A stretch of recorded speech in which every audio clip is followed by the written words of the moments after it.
The Apple Watch Series 7 is absolutely one of the most convenient tech devices that I've ever owned. And after using it every single day for the last few months, I think it's time to just come out and say it. You should buy the Apple Watch Series 7.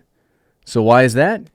Let's find out. Quick note before we get right into the video itself. First off, nobody is sponsoring this video. No one provided me the Apple Watch, and no one is standing like just off camera right here with an angry glare feeding me anything to say. I pre-ordered and purchased this watch myself. And another quick note, I'm not much of a quote-unquote watch guy, so I think that's about as close to middling personal bias as we're gonna get. Next note, despite that super engaging intro, no, I don't actually want you to buy everything in the You Should Buy series. This is a series about the exciting and positive parts about consumer technology that's a little more direct because, you know, YouTube. If there is one person that has to buy everything in this series, it's me.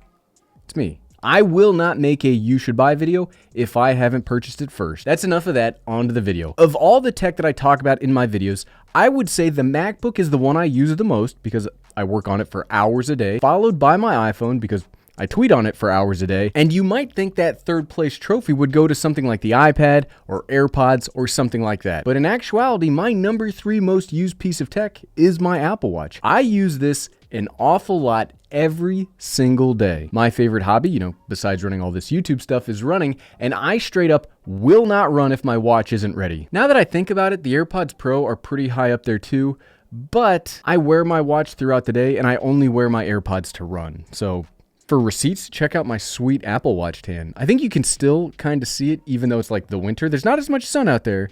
I think you can still see my sweet tan. All right, the very first reason you should buy the Apple Watch Series 7 is maybe don't. Yes, I really enjoy this watch. Yes, I think it's absolutely a worthwhile addition to somebody's personal ecosystem. And I do think the Series 7 is the best Apple Watch thus far. Yes, I made a whole video to hype up my favorite watch. But all Apple Watches are really good, and a better title of this video would just be, hey, you should buy an Apple Watch. There are better places to buy in at a lower price point by finding a refurbished or used Series 6 or Series 5, because almost everything that I'm going to talk about in the rest of this video is actually available on that Series 6, potentially for less money. Not to be a downer, I'm not trying to be a downer here today, but I hate people wasting money if you are fine lacking a few key differences just to get everything an Apple Watch can do. Okay, first actual reason to buy the Series 7. Easily the display. This new and updated display makes this watch so much easier to use. I've never thought Apple Watches were particularly tough to use. I mean, all you have to do is tap on the watch and on the picture of what you want and you're good to go. But you don't realize how much more difficult that is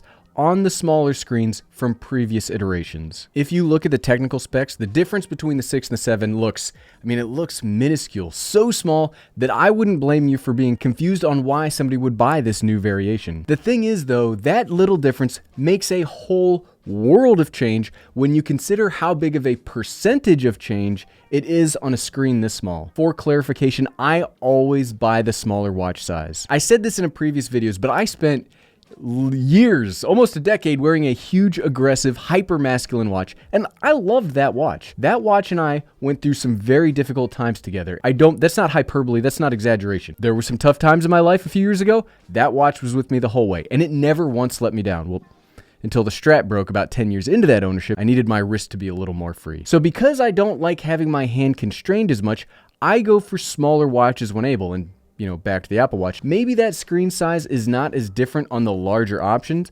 I honestly don't know. I've never bought the larger Apple Watch. But on the 41mm face, it's a drastic difference. Because the screen is bigger, all of the little icons can be a little bigger too. I went from essentially needing to stop running if I wanted to change a song or something because I couldn't tap the little arrows correctly, to being able to just change things on the fly because it's easier to do. You definitely won't see what I'm talking about from just this video alone. Like looking at this watch face here, you're probably not going to be able to tell that much of a difference, even if you went to an Apple store or a Best Buy to try it out and look at it in person. It's really when you are in the moment and you're trying to use a watch and I guess I wouldn't call it a stressful time, but if you were trying to use it in an imperfect environment because your arm is bouncing all around and you're tired and you just can't listen to The Room Where It Happens from Hamilton for the 30th time this month, that's where the extra screen real estate helps. And as much as I generally like to show what I'm talking about, you're kind of just going to have to take my word on this point. Objectively, it's just so much easier to use my Series 7 than any of the other Apple Watches that I've ever owned.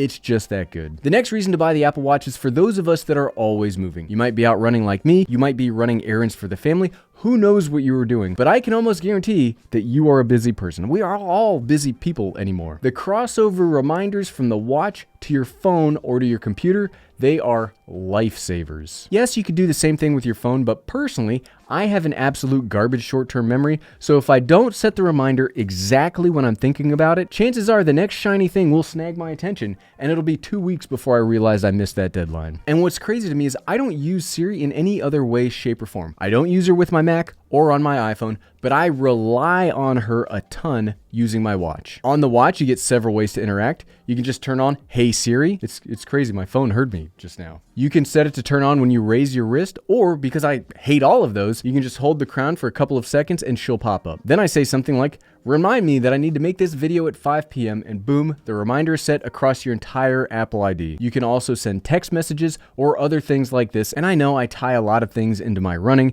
but some of my best ideas come from when I'm trying to do literally anything then pay attention to how much I hate running up this hill. And I can get those into at least usable form from my watch. No, it doesn't always perfectly copy what I say, but it's always in some format that at least jogs my admittedly terrible memory, and I love it. Besides the fitness tech of the watch, this is the absolute most useful feature for me. So team, I have an awful memory. The next reason to buy the Apple Watch Series 7 is because of all of those health features that Apple touts. I know it's probably pretty easy to be skeptical about all of the health claims that Apple makes about the watch, and let me put up a big old disclaimer here that I'm a product manager in my day job. I'm not a doctor. I'm not even anything close to a doctor. And before you do anything health related, you should absolutely check it with your doctor first, because they are the experts, not me. But all of those health features are really awesome, and obviously from a fitness standpoint, I love being able to see my heart rate during a run without wearing one of those chest strap heart rate monitors, because after a few miles, they get real gross and they get real uncomfortable. I like knowing my VO2 max without having to take a dedicated test, and I like having my routes tracked and automatically updated to the fitness app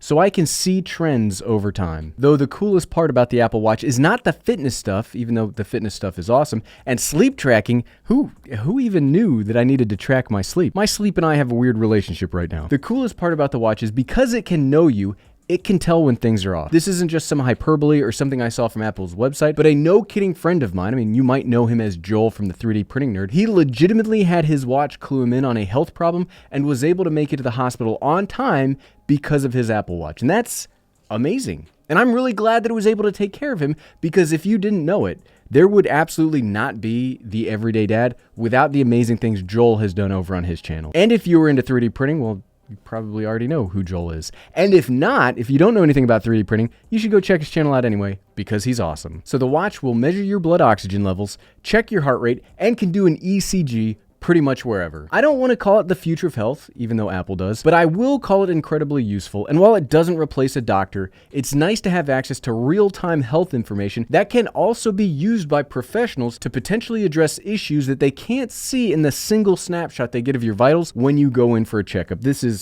It's seriously amazing stuff. The next reason to buy the Series 7 is a lot of the nice to haves around the body of the watch itself. The Series 7 is supposed to charge 33% faster than previous models, and that's darn important, because the biggest hurdle in somebody buying an Apple Watch is getting your mind around the idea that you need to charge your watch pretty frequently. That big watch I spoke about earlier went that decade without needing charged once. It was solar powered. The darn thing just never stopped working, and I never needed to manage that. My Apple Watch, on the other hand, gets real mad at me if I skip a single day of plugging it in. That's not a small problem to overcome for a watch trying to get somebody new to buy the product. So being able to get it back into the rotation 33% faster, I think, is a pretty big win. We're not totally there yet as a one-to-one replacement, but we're getting there in baby steps. This watch also has an always-on Retina display, moving it even closer into the normal watch space. Earlier iterations of the watch would turn the screen off unless you were actively tapping on it or using it, so now that you can always see what time it is,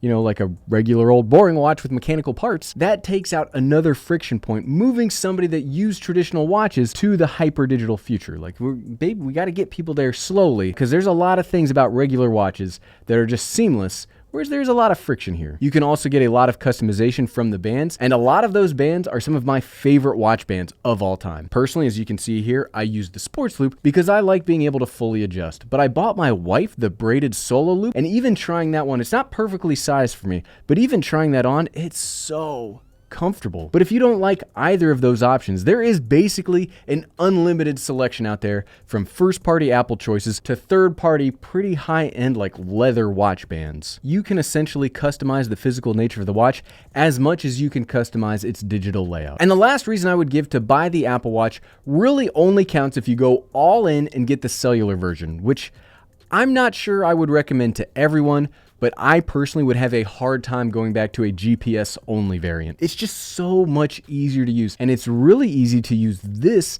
as your whole communication device if you don't want to carry your phone around with you. I've always got my watch and I've always got my AirPods, so I don't even need my phone to take calls or send text messages. Plus, if you are somebody that wants to use their watch for music, having the cellular version makes it so much easier. Like, holy crap, it's almost like an entirely different device when you don't have to rely on your iPhone to transfer music to the watch, because that sucks. Maybe it's gotten better in the last year or so since I've moved to a cellular watch, but you used to need to download I'm pointing to my phone right now because it's controlling my teleprompter. You used to need to download the music to your phone, add it to a specific playlist, then transfer it over to the watch while keeping the watch next to your phone, and it went so slow, I hated it. I hated it so much. Now, it's tap and you're done. But at the end of the day, so what, right? Look, I really like the Apple Watch, and I continue to think of it as the only useful smartwatch. Yes, I've tried a whole bunch of other options and nothing else stacks up.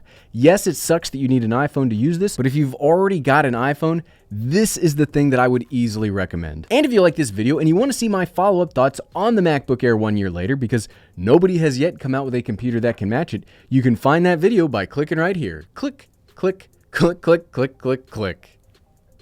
Thanks for watching.